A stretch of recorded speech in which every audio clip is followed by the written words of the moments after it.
When you start to research water, there's a couple of statistics that immediately become evident. Only 0.5% of the world's water supply is available for potable use. It's actually 1%, but a lot of that's tied up in ice flows at the poles, or it's too deep within the Earth's core to really be accessible. But that's a very small number for 8 billion people.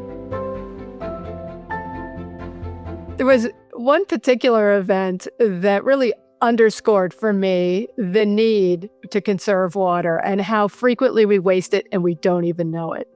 So I'm involved in a business that developed a leak detection device for toilets, can detect all the different ways that toilets waste water. And we were testing it in a hotel across the street. One particular toilet, room 431, I'll remember it forever, was wasting 5 gallons a minute. And I remember the engineers thinking, this can't be. There must be some bug in the system. And so the lead engineer went running across the parking lot to check it out. And sure enough, housekeeping had just finished turning the room. The last thing they do before they leave the room is flush the toilet. And the chain hung up. Housekeeping had left. She had no idea the toilet was running at the rate of 5 gallons a minute. The hotel did not rent that room for 4 days. And if the hotel did not have this device in the toilet, they would have wasted 25,000 gallons of water before someone realized the toilet was running, and it would have added $400 to their water and sewer bill. Just that one occurrence. And that's when I thought, wow, there's 9 million hotel toilets in the United States. I mean, think about how much water is being wasted, and people have no idea. If you think about the history of water in our country, it's always been plentiful. People see it as a right. You turn on the faucet, it comes out. It's pretty stable, and it's just always been there. But I think there's a couple of things that are changing that now. Certainly costs have gone up everywhere. Our country is at an age where a lot of infrastructure is quite old. There's a lot of infrastructure that needs to be replaced. And on top of that, you're having now the forever chemicals, the PFAS. So it's not just a water quantity issue, it's a water quality issue.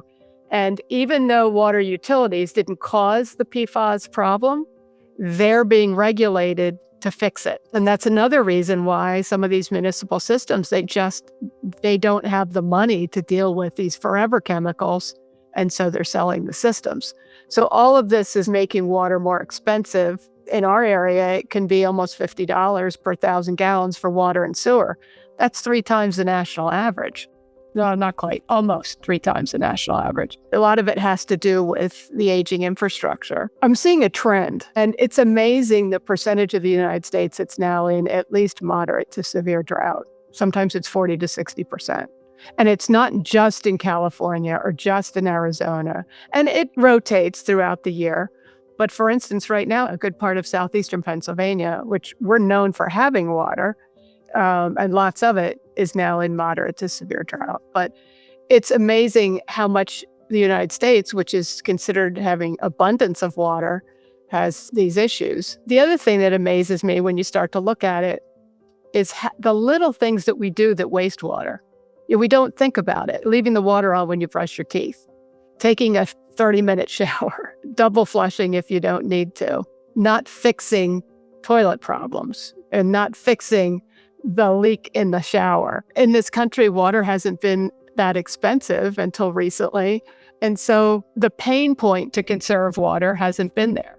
The cost of water is going up all the time. And this is what I've learned. First of all, it's not just water, it's water and sewer. You have to combine the costs because you pay for water in and you pay for water out unless you have your own system on your property. There's really sort of 2 types of systems, and costs vary all over the country. Systems that are municipally owned and systems that are investor owned. Water systems that are owned by municipalities tend to have lower water costs because they can subsidize some of the costs of running the system through property taxes and other ways. In addition, sometimes they will decide to forego some of the infrastructure repairs that need to happen because of the cost. They just don't have the money. Then when they sell the system to an investor-owned utility, obviously an investor-owned utility doesn't have the subsidizing ability through property taxes. So that goes away, and they need to repair the aging infrastructure. So they have that cost on top of it. So it's kind of a double whammy. And then even though they negotiate sort of step up increases in water and sewer costs, trying not to shock their new customers, the investor-owned utilities end up in a little bit in a hard spot. So because they have to be able to pay for the improvements, and they have to cover the costs, and they have to make a profit for their investors. The trend is for consolidation in the industry. We have about 151,000 water utilities or systems owned by 51,000 water agencies.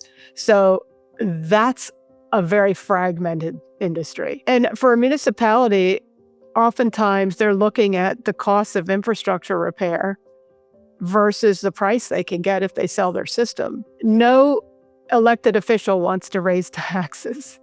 So if they have the opportunity to sell the utility, the water utility or the wastewater plant to an investor-owned utility, the accounting is such that they can get a substantial price for it, and then they don't have to pay for the infrastructure repairs. Every municipality has priorities that they need to pay for, and sometimes the water system becomes the source. And they do put that money aside for benefits for the community. So they tried to balance the increasing water costs, and they try to negotiate flat rates for a certain period of time. I mean, there's a lot of negotiation that goes on to try and make it fair for everybody. But that definitely is a trend. We're seeing massive consolidation in the industry. The hopeful side of this coin is that there's a lot of ways we can conserve water that are just one drop at a time. If you think about James Clear's book, Atomic Habits, he talks about the massive impact of 1% improvement. And with 340 million people in the United States, a 1% improvement in how we look at water is amazing. Just little things, turning off the water when you brush your teeth, taking shorter showers, making sure your toilets aren't leaking. People don't realize that a leak you can't see or hear in your toilet can be 50, 100, 250 gallons a day. When that goes on for years, that's a big issue. And not only financially, but you're stressing our infrastructure, you're using our water source. So there are technologies on the consumer level and habits that people can acquire that can help lower their water and sewer costs and also preserve this precious resource. And then on the commercial level, there are technologies that are being developed that help with stormwater runoff, recapturing stormwater runoff off of major buildings, recycling water, treating gray water into reusable potable water. There's technologies now that are pulling water out of the air. So there are technologies that are evolving every single day where they weren't practical 5 years ago, but they are now.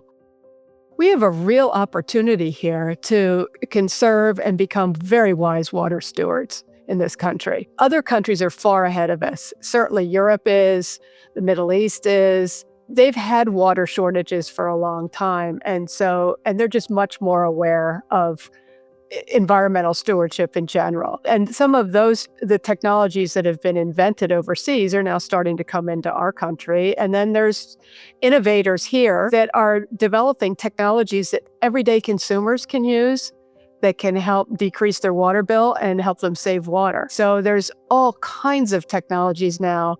And the exciting thing is, because water has become more scarce and is becoming more expensive, people are now motivated to look for these solutions. And so they will start to use them and save water. I am really hoping that through the leak in the system and the conversations we have with so many different stakeholders is going to end up having people coalesce around this subject matter and work together to find real long-lasting solutions. Because frequently the policymakers don't talk to the innovators, or the consumers don't talk to the utilities, or there's so much angst that they end up just shouting at each other and no one's listening. So I'm really hoping that we can get everyone around the table, if not maybe literally, but at least in conversation, so that we start to come up with win-win situations that can help save water and save the users money. The technology is there. I think the will is starting to be there. For a long time, everything was about saving electricity, greenhouse gas emissions, and water was sort of the stepchild that was sort of cast aside. Again, people take it for granted. But I think now that's changing. And people are starting to realize if you save water, you save electricity, because that water doesn't have to be pumped through the system. It doesn't have to be treated, all of which takes a lot of electricity. It saves greenhouse gas emissions. So water really helps everything that we're concerned about. It's sort of like the trifecta answer. So I think people are starting to realize this, and then hopefully these conversations will just keep more ideas flowing, and 1% improvement over time result in a massive impact. This series is about understanding how water systems actually behave in practice, where decisions get made, where constraints appear, and why the gap between knowing and doing shows up consistently. But it's also about the people who are closing that gap and whose stories deserve to be part of this conversation. If you're an operator, engineer, facilities manager, or utility professional, and you've seen this firsthand, maybe a solution that's working but under the radar, or an innovation that's changed how your organization thinks about water, I'd love to hear from you. You can reach me at susan@theleakinthesystem.com.